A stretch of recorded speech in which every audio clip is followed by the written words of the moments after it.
What's up, everybody? Welcome to the Bronx Pinstripe Show. Yankees have just lost a brutal Game 2 in extra innings. This has been a weird postseason so far. I mean, it feels like an eternity ago they won Game 1 because of the off day and the rainout.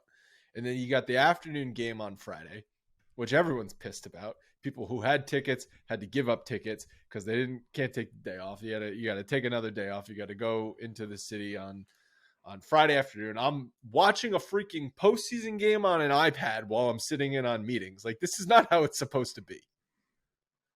Yeah, I know. And then you hear about the old days where everything was during the day. So wait, hold on. Did Bob Costas mention that one or 700 times today? I wasn't listening to Costas, to be honest. He was on, but I wasn't listening to anything that they were saying. I was really just tuning them out.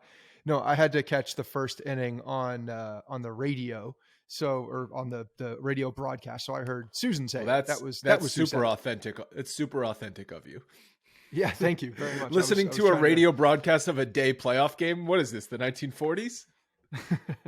Well, yeah, I will say whether that was the old way and this is the new way, and it's shit on by certain people. I love night games, playoff games. They're the best. They're by far the best. The atmosphere is amazing.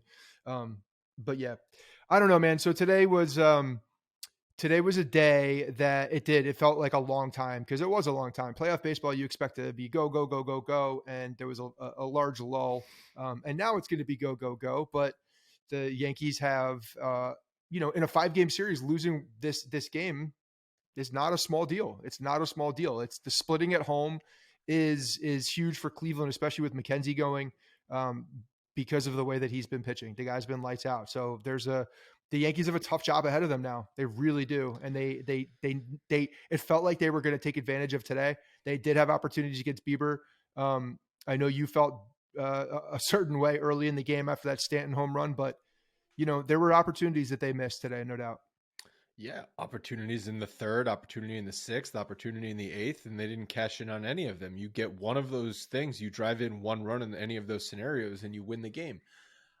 After Stanton hits, it was a really ironic sequence of events. It's like Stanton should have walked. Like, it was clearly a ball. It was a horrible call by the umpire. He was making horrible calls all afternoon. And the worst part about it was he was inconsistently bad. So, like, what are you going to do with that, right? Nothing worse than an inconsistently bad umpire. Nothing worse. Just terrible.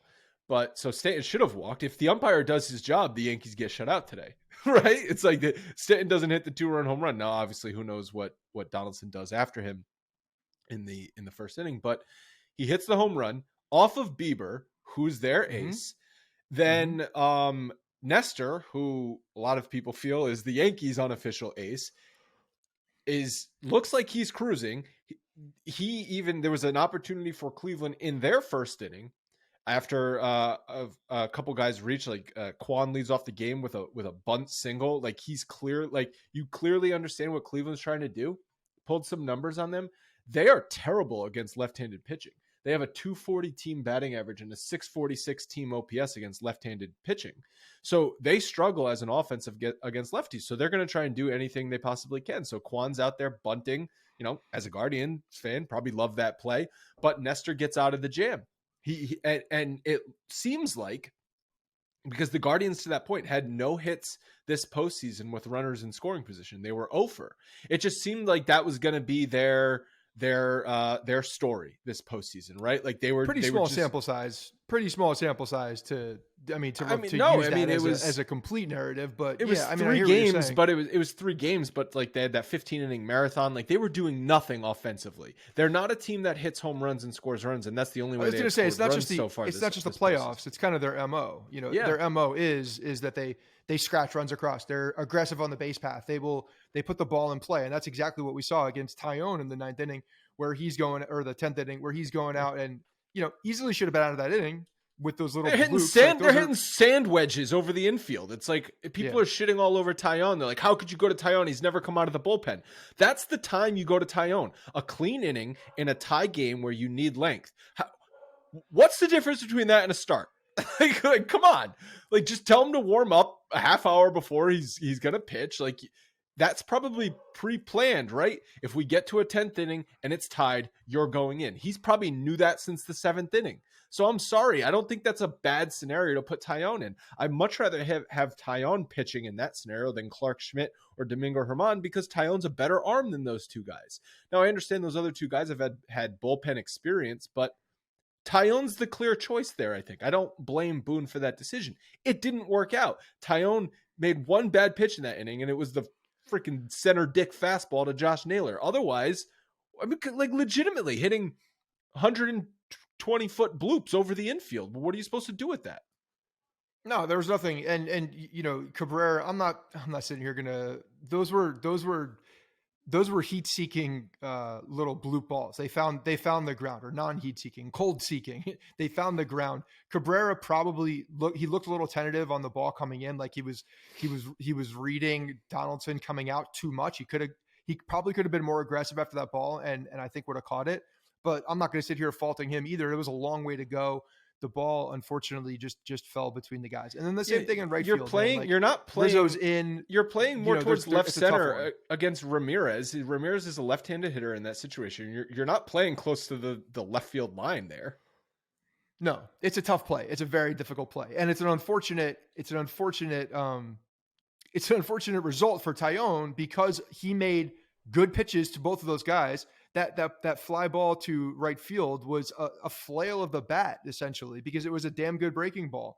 So he got really unlucky with those two. And then, yeah, Naylor, hit a piss missile out beyond Bader. Bader had a horrible throw in. And a horrible route to the ball. Not that he was going to get horrible route to the ball. Yeah, but at the same time, it was it didn't. I don't think that affected the play. His throw could have affected the play. It was a terrible throw. With there a was good bad throw to defense relay all around. You've got Judge is just completely lost. Like, the Monstars stole his powers. Like, what is going on with Judge? He looks terrible at the plate. Four strikeouts, 0 for 5.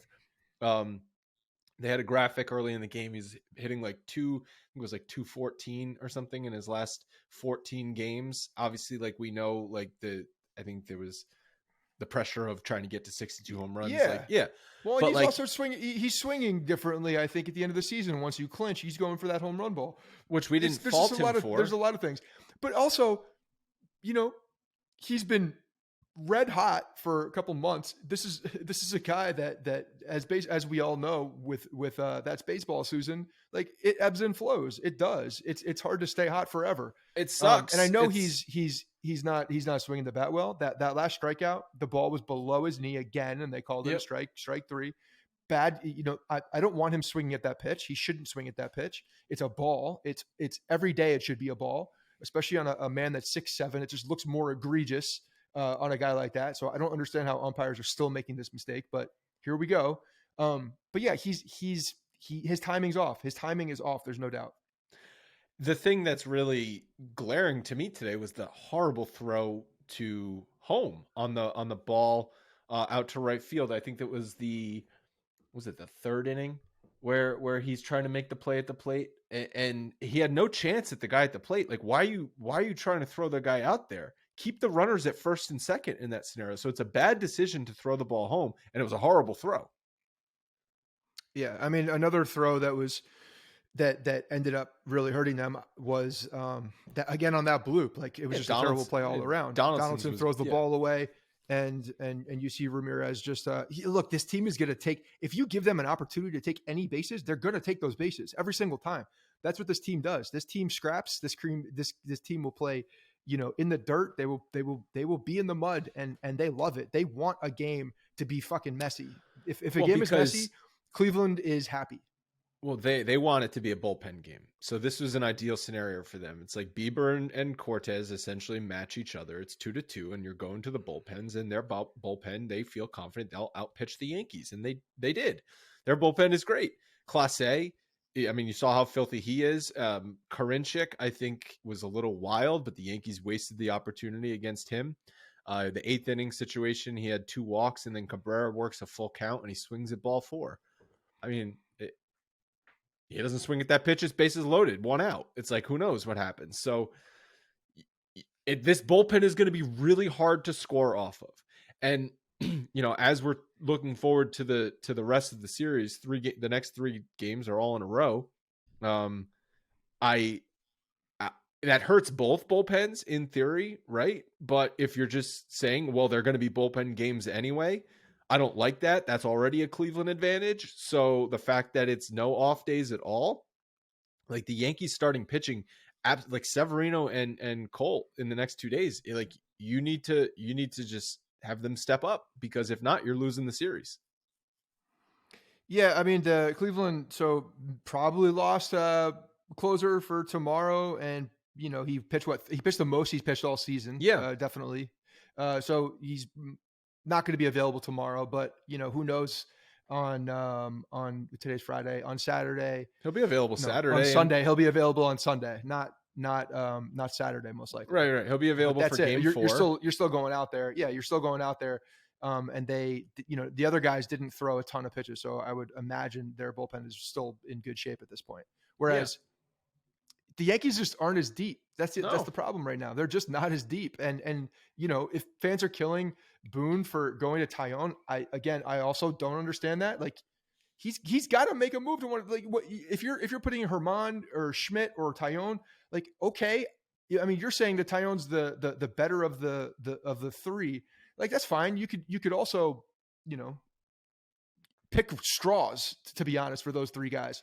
They've been in situations. Tyone may be the better pitcher, but he's a starter. The other guys are a little inferior, but at the same time, like in that situation, I would be fine if he brought out any 3 of those guys. I would have been totally fine with. There's again not much of a scenario difference for me in that spot.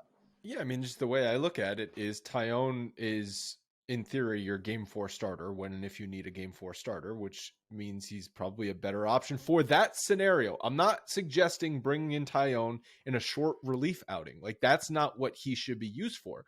But who knows how long this game could have gone? If we're Right. going to the 14th inning, hopefully Tyone's still out there, right? Like that's the value of having him start that inning, is he could pitch 4, 5, 6 innings. Well, I think the argument against that is that Clark Schmidt and Domingo Herman could be the same exact thing. They could be a 3-4 inning pitcher if you needed them to be. Yeah, it's my opinion that I trust Tyone more than those guys. Yeah, I'm not saying I trust Tyone that's a lot more than those guys. It's a little bit more than those guys, but at that point, again, that second guess. You and I are never going to hesitate to second guess Aaron Boone, right? Like this is not a scenario to second guess him. No, I agree with that. But yeah, now again, McKenzie, circle this game, because McKenzie has been absolutely filthy. He shoved against the Yankees the last time he pitched against the team, and this is they're staring down the barrel of a potential 2-1 deficit going back to Cleveland. So, do you think the rainout? So, a lot of people were feeling. I don't really think the rainout affected much. I don't think the rainout affected much for game 2 or for the whole series. I think it's going to affect things, especially if we get to a game 5. I mean, even Terry Francona said on the pregame today that if Bieber would not be available for a game 5, that wouldn't be the case had he pitched on Thursday night. I'm talking about for this game. Okay. Sorry. No, for this game, no. For this game, I don't think it mattered at all. Of course not. I mean, it matters. It matters a little bit because now there's there's no day off. So you have guys going back to back in the bullpen. So it does. But again, like I don't think the bullpens were affected. You're gonna feel the wrath of that no day off on Sunday, Monday. And if you have a game 5, it's going to be a hodgepodge for both teams. Like if Nestor Cortes pitches, it's maybe an opener situation, or maybe it's a piggyback on top of somebody, right? Like you're piecing together that game 5, which wouldn't be the case if you had Nestor Cortes pitch on Thursday. You could bring him back in a more normal starting situation for that game. But you're still rolling out Nestor Cortes, right? You're not saying. I mean, Tyone pitched today as well for an inning. Are you considering then Tyone as a guy that can now you kind of have to lay off of so that he can throw game 5, or because he pitched tonight, are you gonna mess around and throw him potentially tomorrow or Sunday and then save one of 2, Clark Schmidt or Domingo Herman for that? I don't think you save anyone because then you get cute and start saving people and you cost yourself a Not game. save, but like regulate to the back of the pen, as an emergency guy, but I would still say pencil him in as a game 5 starter if needed. I would say Tyone is most likely to fall. I would say that they would, of course, like game 4 could be an elimination game, and then it's all bets are off, all hands are on deck. But assuming you don't need Cortez and Tyone, that a combination of those two guys is like a 5+ inning starter on game 5. Yeah, well, and I think that Tyone, because he went today, I mean, they treat it almost like a bullpen, a little bit more of a bullpen. He could come back and start and be, pretty much you could do 100% Tyone one time through the order, and then, Nestor one time through the order, or even start Nestor and then have Tyone, because Tyone will probably have more length. Yeah, more length. Yeah, I would assume. Yeah, and it's like Nestor. It's like when they went to the bullpen, when they brought in Trevino in the 6th inning, I was like, well, Nestor Cortez at 92 pitches, he pitched 5 innings. He wasn't fantastic. He wasn't getting hit hard though. He got out of a couple jams. Like he made that amazing play on the comeback or on the jam where he's falling down and tossing over to first base. It's like, yeah, that's just Nestor Cortez, baby. That's the Nestor Cortez experience. But I'm sitting there like that's what it looks like when all of us, if any of us were out there and making that same play. That's why everybody loves that man.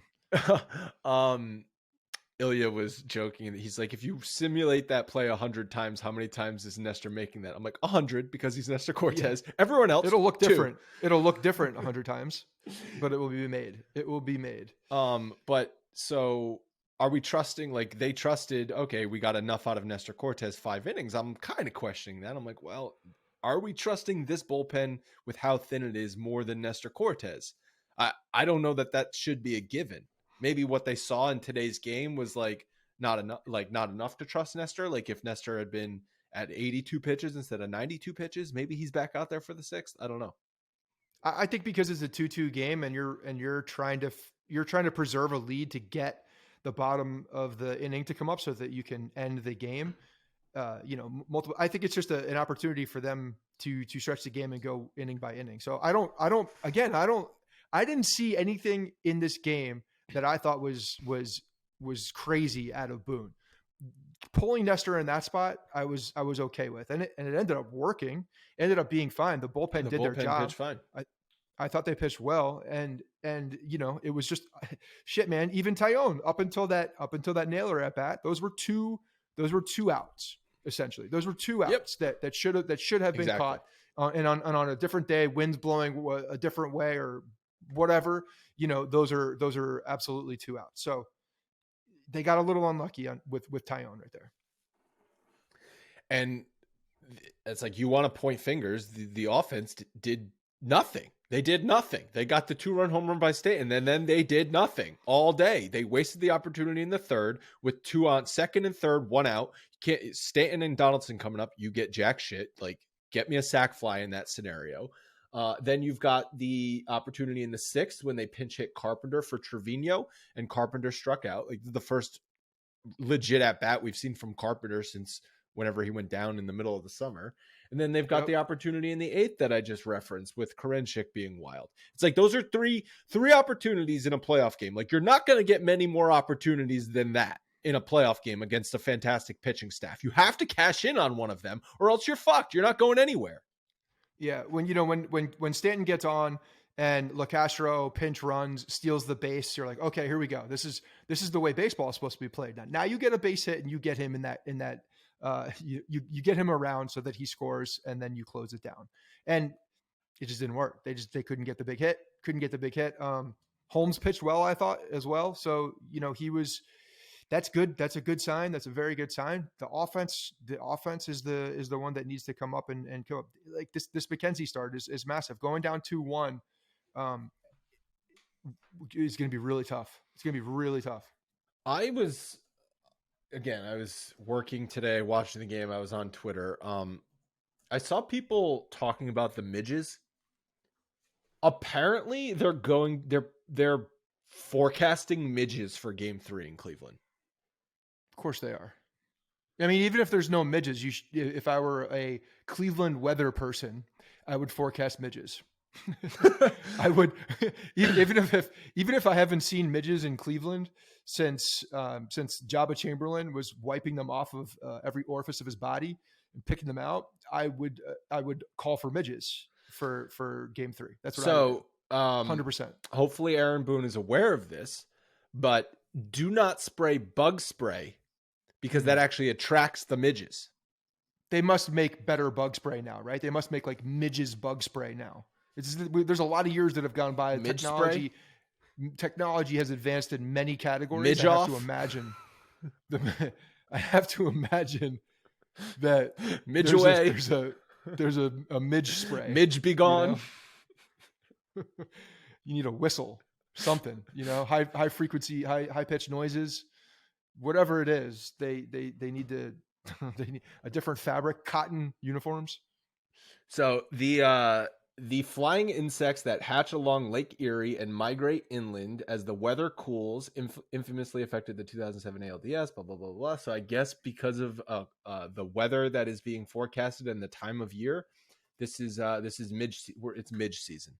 It's mid-season. It's mid-season. They're going to be hatching. They're going to be active. So I don't know. Hopefully they swarm Tristan McKenzie. That's what we need some payback. No, man, but going out there against, I mean, I've been watching him for a little bit. I've had that guy on my fantasy baseball team for 2 years. McKenzie? So I've seen a lot of his, and I've seen a lot of his. He's when he's on, he's freaking dominant. He's electric. He really is. And that's the thing. Like he ended the season really hot. If this guy comes out here and he's pitched well against the Yankees this year. Yes, he has. Start. Do you know why that the midges are not going to be attracted to Tristan McKenzie? Because he's got no fat on him. He's just skin and bones. Like they probably want that like juicy, sweet like smell of like some fatty out there sweating. Beer. Why do you think they were all over Jabba Chamberlain? I mean, he wasn't. He was in good shape at that point. No, he was a little chunky. He was husky, but he was in good. He was healthy. He was a healthy man. He was a chunky boy. He wasn't very healthy, probably. Actually, now that I'm thinking about it. Anything else you want to touch on from this game? I got a couple of roster notes to touch on, but anything else from the game? It just we're going to look back at this one, and there's missed opportunities. Like any playoff game ever, when you usually they're low scoring and you have your opportunities that you need to take advantage of. I mean, this is why the team is supposed to be set up the way it is, with guys who can go bat to ball, guys who can make contact and execute in situations like that. And we've been exhaustive talking about that type of baseball and how the Yankees set up. And they did, like, to their credit, they did set up. It just didn't work today. And do you think they switched the lineup up? Guardians caught myself.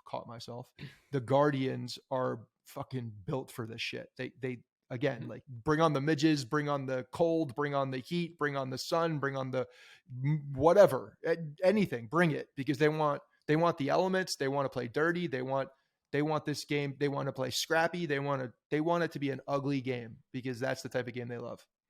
Their mutter was a mutter. Do you think they switched the lineup up, moved Judge back to 2, maybe? Probably not. Yeah. I mean, what would that say? What does that say?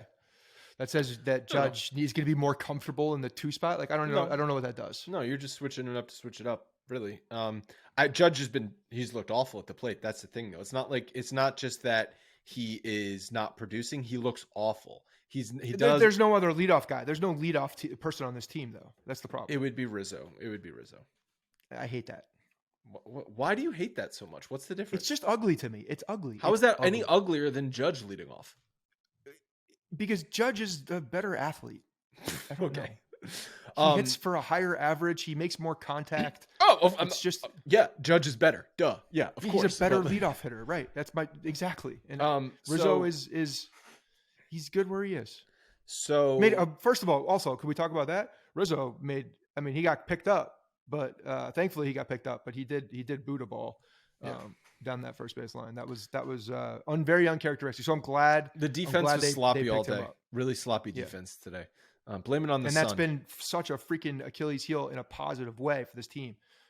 I legitimately saw someone on Twitter blaming it on the shadows, as if the Yankees have not played dozens of day games throughout the season at Yankee Stadium. I mean, You could still, whether you play there, yeah, you're used to it, but it could still affect you a little. But just make the So play. He didn't make the play. we had concern when Judge was kind of slumping towards the end of the season. It's like you just hate to see that because you wanted him to carry that hot streak and also like that unreal plate discipline into the playoffs. And so far we haven't seen it. Like he would spit on all of those breaking balls that were out of the plate, and the one strike he saw, he would hit 110-mile-an-hour rocket somewhere. And I'm not like getting on Judge because it's really hard to get on Judge after the season he just had. But again, you don't have Judge, this lineup becomes a lot thinner. Oh, for sure. It's yeah. there's no other way to say that. If Judge is not hitting, this team is different. They look very different. And the pitching staff can attack in so many different ways when Judge is not on.